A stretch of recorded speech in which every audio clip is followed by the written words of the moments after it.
इस आदमी ने पात्र को धोने के लिए उसमें पानी डाला, लेकिन पानी तुरंत गायब हो गया। उसी समय एक दूसरे देश में बिल्कुल वैसा ही एक पात्र अचानक अनंत मात्रा में पानी उगलने लगा। लोगों को विश्वास हो गया कि देवताओं ने उनकी प्रार्थना सुन ली है। वे सभी घुटनों के बल बैठ गए और पूजा करने लगे। जब महिला जनरल और उसके सैनिकों को लगा कि वे बच गए हैं, तभी अचानक पानी का बहाव रुक गया। असल में उस आदमी को लगा कि पात्र खराब है, इसलिए उसने उसमें पानी डालना बंद कर दिया था। जब उसने देखा कि पात्र अब भी पूरी तरह खाली है, तो उसने बचा हुआ स्टीम्ड बन उसमें फेंक दिया। अगले ही पल वह बन हवा में गायब हो गया, जबकि दूसरे देश के सैनिक पानी खत्म होने के कारण निराश हो चुके थे। तभी एक विशाल स्टीम्ड बन उस पात्र से बाहर आ गिरा। उस स्वादिष्ट भोजन को छकते ही सैनिक हैरान रह गए। युद्ध और अकाल के द्वार में जी रहे उन लोगों ने इतना उत्तम भोजन पहले कभी नहीं देखा था, लेकिन देवताओं द्वारा भेजा गया वह भोजन सभी के लिए पर्याप्त नहीं था। इसलिए महिला जनरल ने देवताओं से प्रार्थना करने के लिए एक पत्र लिखा। उसने भोजन और पानी की विनती की, साथ ही उसने अपना एक लॉकेट भी उस पात्र में डाल दिया। कुछ ही समय बाद वह पत्र उस आदमी तक पहुंच गया। तभी उसे समझ आया कि पानी और भोजन आखिर कहां जा रहे थे, लेकिन वह आदमी खुद भी भारी कर्ज में डूबा हुआ था। फिर उसकी नजर महिला जनरल के लॉकेट पर पड़ी। उसने सोचा कि आधुनिक समय में यह प्राचीन वस्तु बहुत कीमती हो सकती है, इसलिए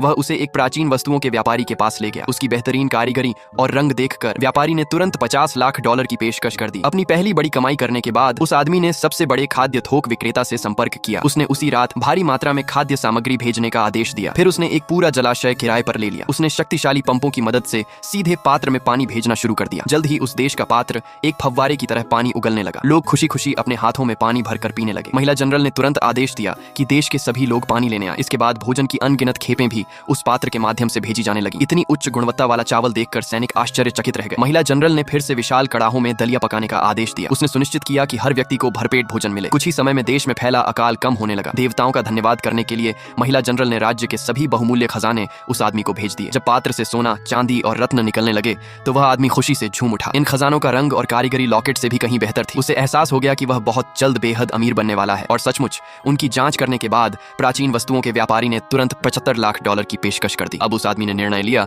कि वह उस देश की और भी अधिक सहायता करेगा।